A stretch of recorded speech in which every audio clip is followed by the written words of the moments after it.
right, okay. I'll go away. I realize I forgot to change the title in the slide, actually. So I'm going to do the breakout review from Team A, which is the IT and data work group for the IHCC. The first thing we did, so we started off with a kind of a discussion session about what is Team A, what is its vision, what is its role.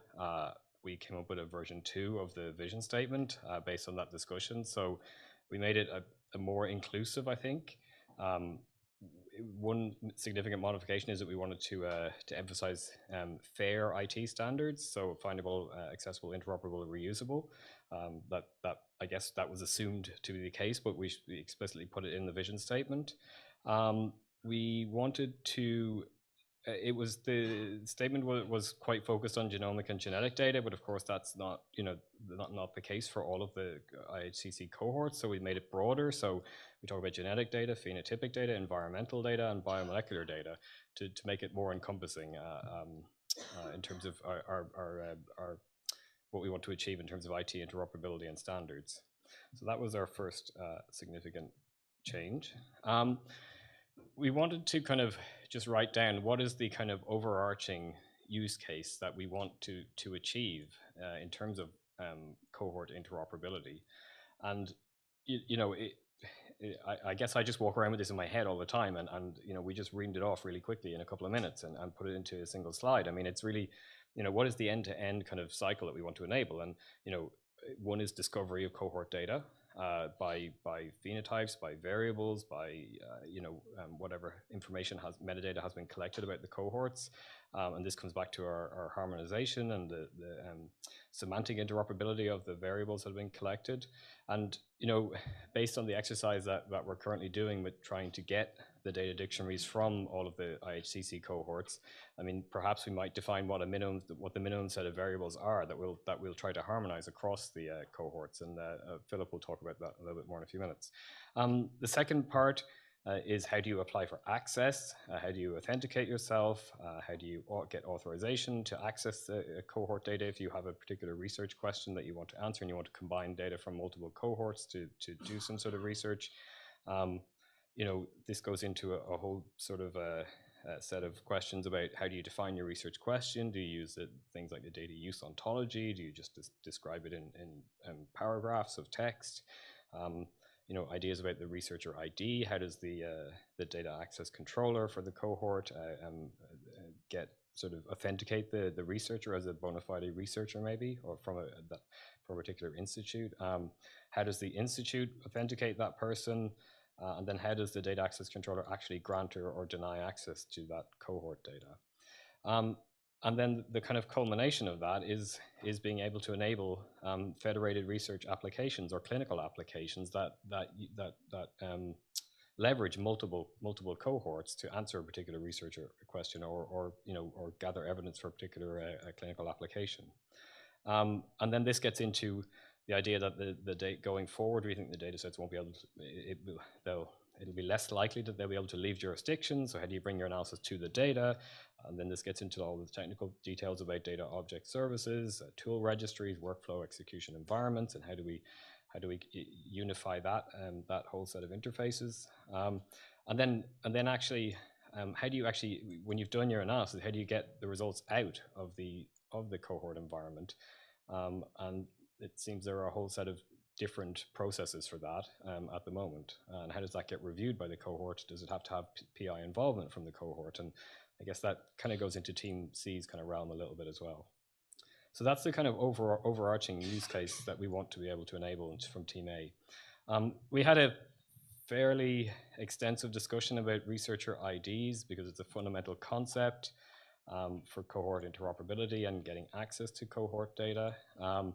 And is fundamental to the success of Team A's activities. So we had a discussion about what is a researcher ID. It's possibly some sort of assertion of a researcher's identity with respect to a legal entity that they're associated with, be it an institute, a university, a hospital.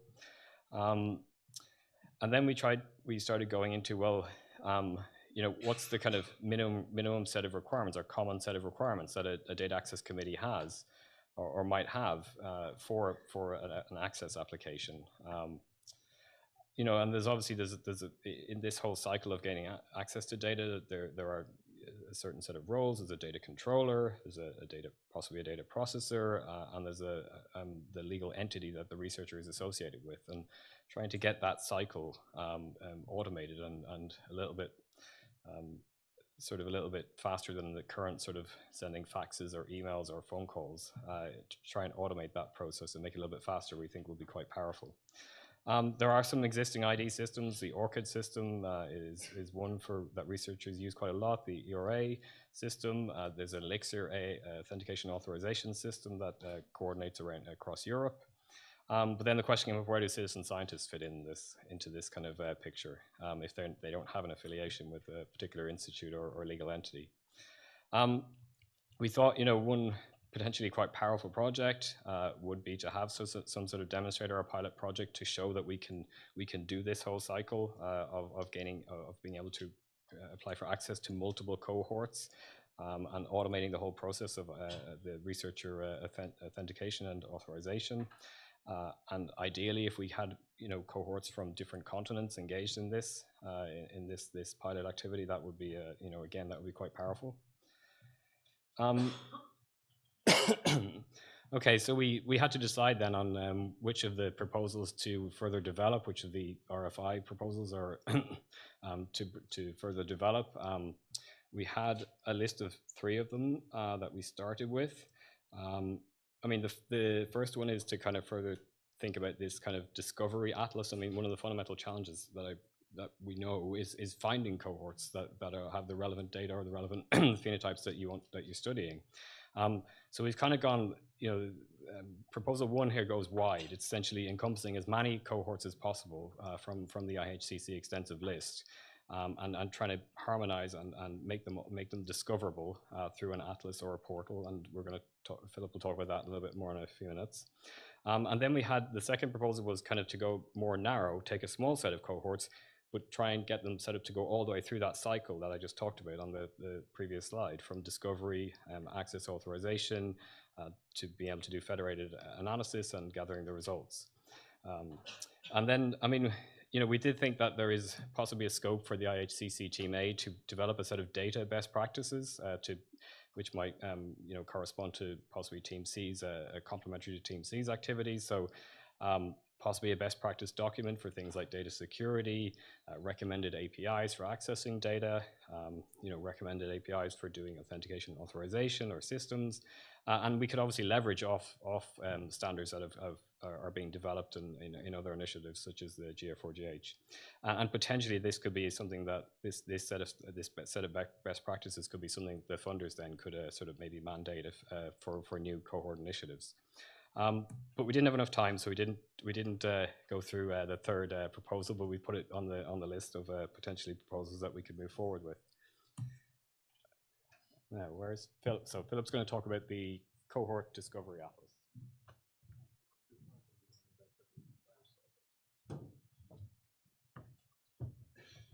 Right, so in a sense, as Thomas just outlined, we've decided that for the Team A, we're going to have these 2 parallel activities. The second bit, so we just heard about the first, the second, and he'll come back and talk more about that first. The second that was was decided, I think, at the Duke meeting, was critical going forward, was the development of a data atlas of the cohorts. And to some extent, we had a pretty detailed discussion, largely from the people who run many of the cohorts in the group. I'm going to come back to a few activities that are already ongoing that are going to support this activity. But that it was important to first get a good collation of what are the different cohorts? What are they at a high level? Are they population cohorts? How much of them are clinical? How much of a mixture of population and clinical? It's not to necessarily say we're going to exclude a clinical cohort or a case control cohort, because somebody's cases could be somebody else's controls or vice versa in terms of studies. So at a very high level, when trying to structure a potential portal, which is what a final outcome would be, where people get to look up variables from across these cohorts, we need to have these meta domains filled or determined. So we wanted to have a sense of at what level are these different cohorts, and what might then drive the type of activity that's important for, say, harmonization of variables may be a question, right? And it comes back to the discussion we heard earlier about what kind of question can we do with a global initiative versus something that you could do in each of the populations as well. Because it's going to be a very involved process to try to harmonize a lot of these variables because we're very different population cohorts. Some of these population cohorts or these cohorts in general might be much more easy to link or harmonize than others. And some may be, but then some might be more challenging. So one of those things that I had put out there, this was, if we're interested in, say, asking questions about G by E interactions, understanding which cohorts, which populations, national activities, regional activities have been capturing, say, environmental information as well. So regardless, one of the things that we're driving towards is capturing metadata for these cohorts. This metadata will include high-level domain structures. It could be disease domains. It could be associated with phenotypes, genotypes, and genomics. We still don't have a good sense yet. This is perhaps something we were a little slow on how much genotyping and genomics has been done in each of the cohorts. We've actually spent more time on the phenotypic side than on the genetic and genotypic side. So there's some work still to be done there. And potentially some of the low-lying fruit might be who's done what in the genomics genetic side, as well as getting information about questionnaires and so on. There was also an agreement from the group that we should we should not reinvent the wheel. And so this is, might speak to the schism in this room, if there is one, between the geneticists and the epidemiologists. The epidemiologists know a lot of you have heard of the program Maelstrom.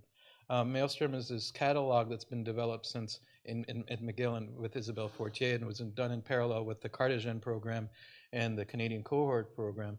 And Isabelle Fortier, who's the leader of that, has developed this great catalog of cohorts and variables captured in those cohorts, and I'm going to show a slide from that. And so that already was our first place to see how many of the cohorts in this room overlap with what's in the Maelstrom database. And there's, and so I encourage all of you to have a look at the Maelstrom database as well, because there's already some work there. And we've already done that activity, and I think I mentioned this yesterday, that in that catalog, there isn't actually as many of the cohorts here that are in this room in that catalog as well, because Isabelle's captured a lot of the smaller cohorts as well as the larger cohorts.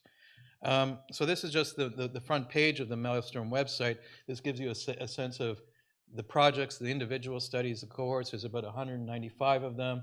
She's been you can do lookups of variables, and with a lookup of variables, you can capture who's got your variable of interest in that cohort as well.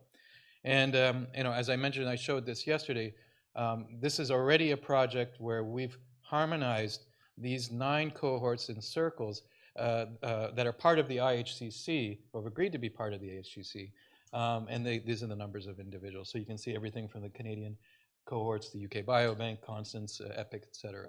So we've already got a start, and we've agreed that this should be, so our team, I think, agreed, I'm hoping that I get consensus in the room still, that we'll start with this and build out from this, such that we're going to include more of the IHCC population cohorts, as well as more variables. Right now, this is largely variables captured from self-reported data questionnaires. There's already an activity to build into this administrative health record data.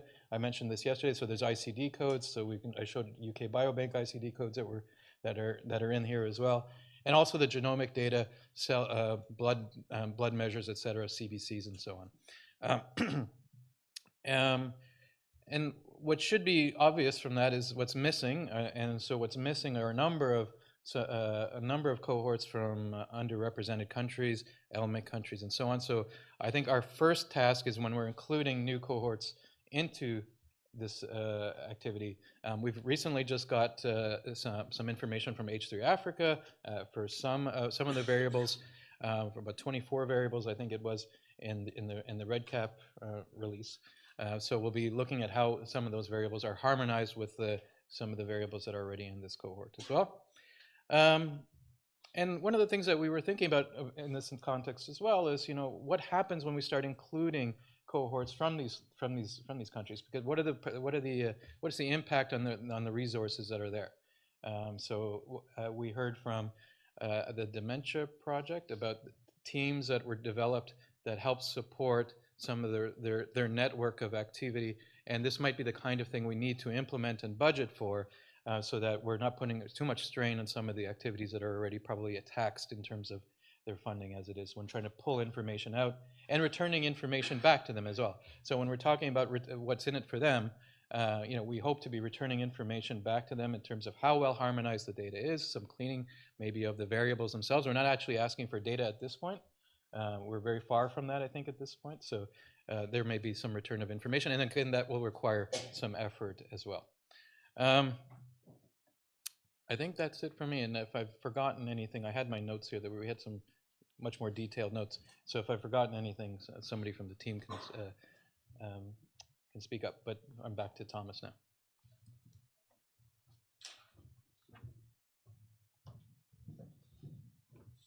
Okay. So the second proposal that we fleshed out a little bit more, well, maybe not quite fleshed out as well. It was from one of the presentations yesterday from Anthony. It was this towards a federated data ecosystem, and this is kind of the second example where we want to be able to go through the full cycle of discovery, access, research federated applications, with perhaps starting with a smaller number of cohorts, because there's quite a lot of IT engagement that would be required to actually achieve this. What we want to enable is joint federated analysis of a smaller number of IHCC cohorts to start with. That does not involve copying data around the internet and sending large files to individual researchers. The idea is that if we can make it work with this smaller set of cohorts, then we could expand. Essentially, if we get the platform, the data standards, the APIs set up with a smallish number of cohorts that really want to engage at the IT level, then we could expand. We want to encompass the discovery of data, so leveraging the efforts that will happen for the discovery atlas, then trying to get this whole cycle of data access automated, and then the idea of being able to deploy an analysis where the data in situ, where the data is actually located, without this idea of having to copy data around. And for that we need a really kind of convincing set of research and clinical applications. So I think we would probably look to the RFIs to try and find what those really convincing applications might be. I mean, the obvious ones were GWAS, or possibly joint genotype calling, or maybe EQTLs, but that list could be extended, I guess. We tried to work out, what could be achieved in the first, say, 3 years of this project. Ideal world scenario is that the researcher has one interface that they either fill in their information, or their information with their researcher identity automatically gets propagated into this interface based on their federated researcher identity. They can simultaneously apply for access to multiple cohorts at once.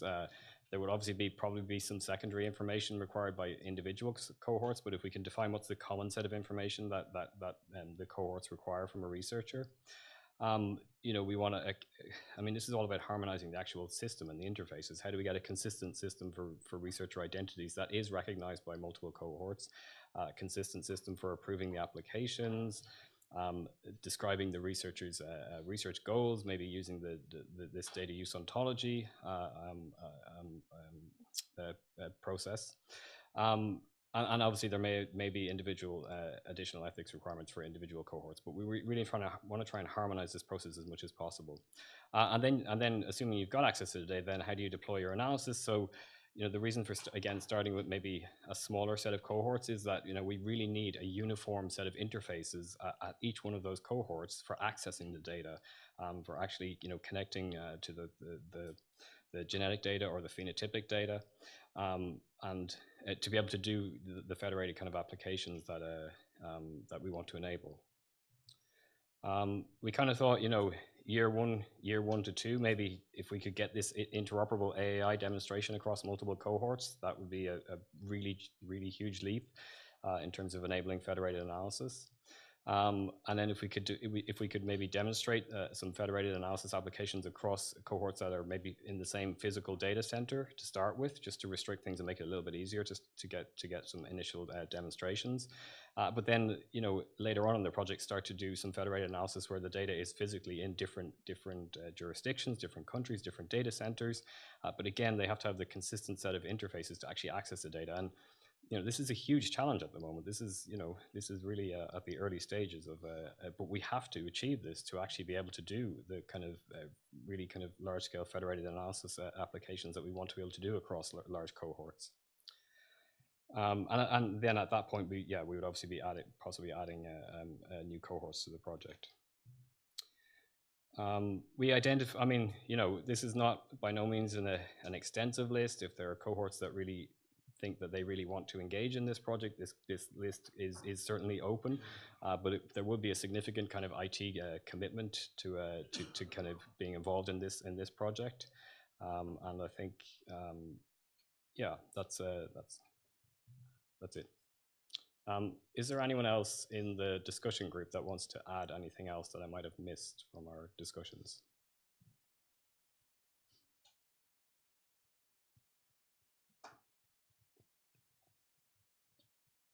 Great. Okay, so do we have comments for Thomas on this idea or other things that he suggested?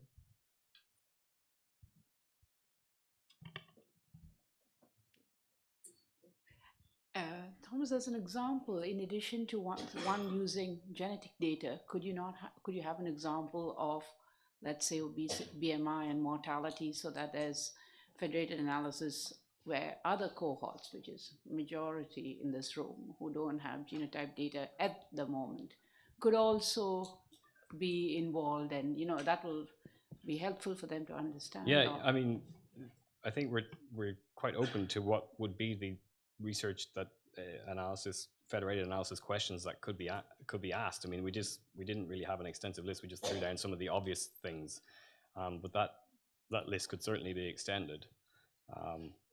I think further, yeah. I mean, I guess we were focusing on kind of data intensive applications where the data, it's physically not possible to move a whole copy of UK Biobank across the internet to do the application. So where the data really it is jurisdictionally restricted, or it's just too big to move. So in many of the jurisdictions, it may be jurisdictionally restricted. So even if it's simple data, that could be transferred. So it would make it easier for some of the other cohorts. It would be interesting for everybody because everyone wants to establish the process. Yeah. So that is true. Yeah. How much time would you see between phase 1 and phase 2? I think it was kind of nominally on this previous slide, somewhere around 3 years between the two phases. Because if I may follow up, one of the discussions in the Group C on policy was to reach inclusiveness as much as possible with various cohorts.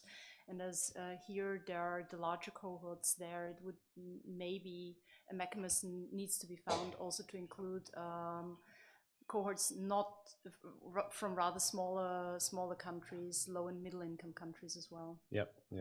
I mean, I think the idea of starting with a few of the big cohorts was really to get sort of an exemplar exam, because getting this working at scale is really hard. It is. And the standards don't exist. They're only being in their infancy. So we kind of thought if we started with a couple of the big cohorts as an example, of what is possible, then we could, by critical mass, try to add more of the cohorts. I perfectly understand where this is coming from, and I also see the practicality of it.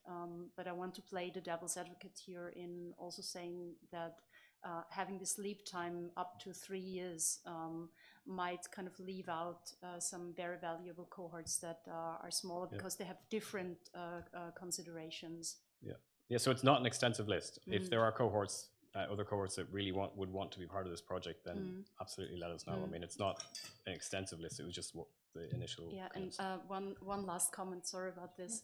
I've checked our BVMRI directory as regards to the cohorts that are all the cohorts that are in our national nodes. and there's 76 cohorts in our 21 member countries. Yeah. So I would pass on the information to them if that's all right. Absolutely. I think, in terms of the atlas that we were talking about, I mean, the next logical level for that would be a federation of atlases, because there are things like the BBMRI directory that already exists. We heard about another one of the UK directories yesterday, and I can ultimately see it turning into something like the Beacon network, where you query at one of the nodes, and it sends queries to the other 5 or 10 nodes, not huge numbers, but 5 or 10 nodes, and you get results back from them as well in this kind of network of atlases or directories. So Phil, did you want to speak directly to this point, and then we'll come to you? You need a microphone, though.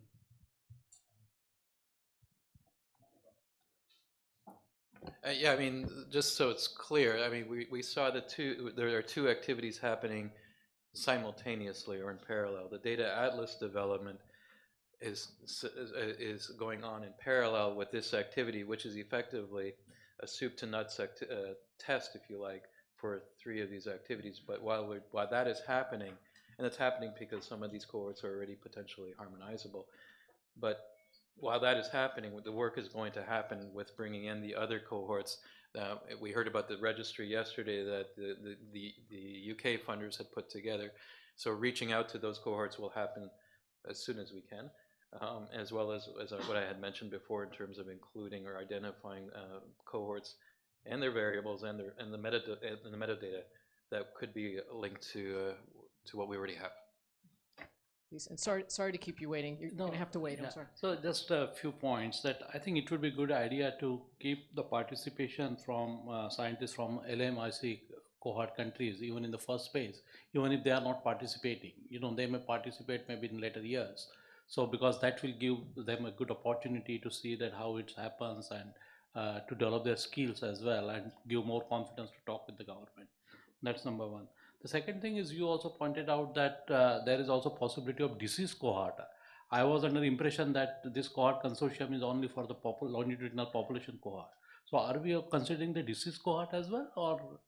So I think we're trying to focus on population-based cohorts, but in many of the LMICs in particular, they haven't had funding to do broad population cohorts. So in those situations where there are at least controls, disease-free people that are included in a cohort. So if it's entirely a cancer registry, that isn't something that would be part of this consortium. Yeah, because but we would suggest to the group that's developing the charter, think carefully about that question, and are there certain exceptions we might want to make? Yeah, because then in that case, because we run so many case control studies and we have very carefully conducted case control studies with the disease cases of cancer, almost 10,000 on the different cancer sites, and we are doing follow-up also.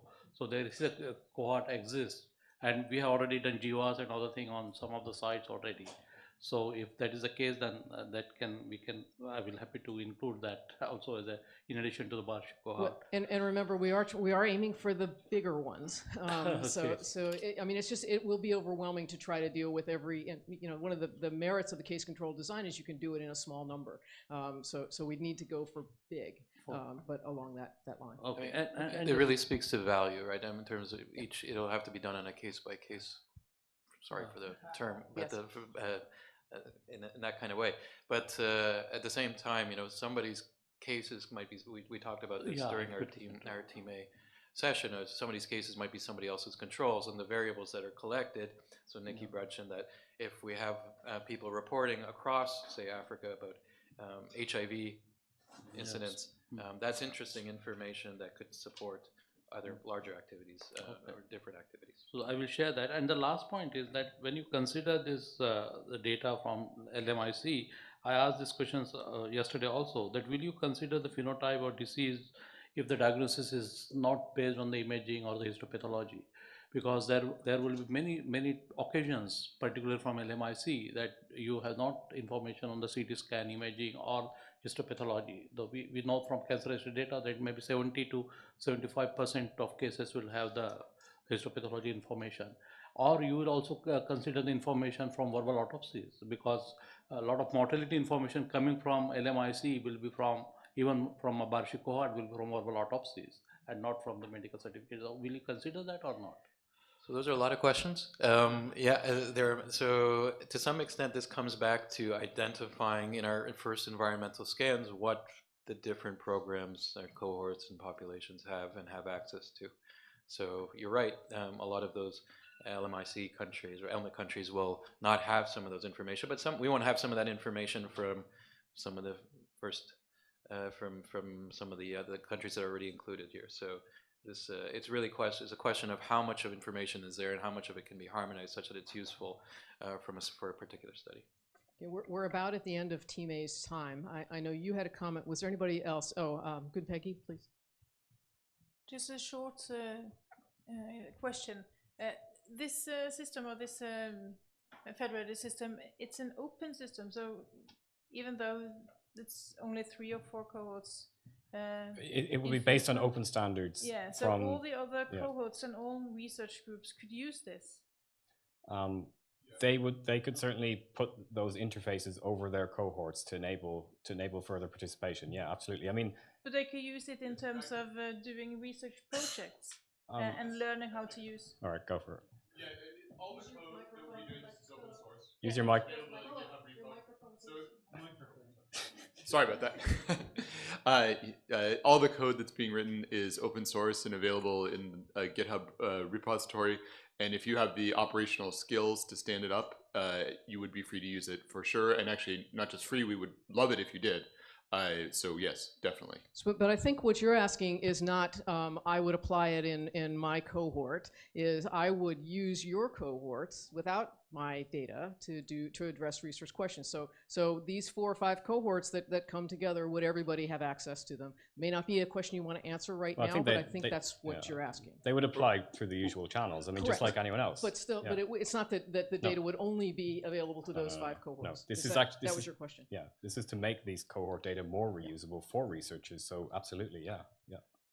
Great. I guess my point still stands that if somebody wanted to use it for another cohort, they would still be welcome to. Great. And anyone else with comments? All right, do you have one brief comment to make? My previous comment, I think, related more also to the communication to the other cohorts. This is ongoing, this is what we're doing, this is open source, and there are a lot of activities where we can connect better together. The one I know and I would like to share is our upcoming conference, the European Biobank Week in October in Lübeck, and that can also be an opportunity to connect with others. Great. All right, thank you. So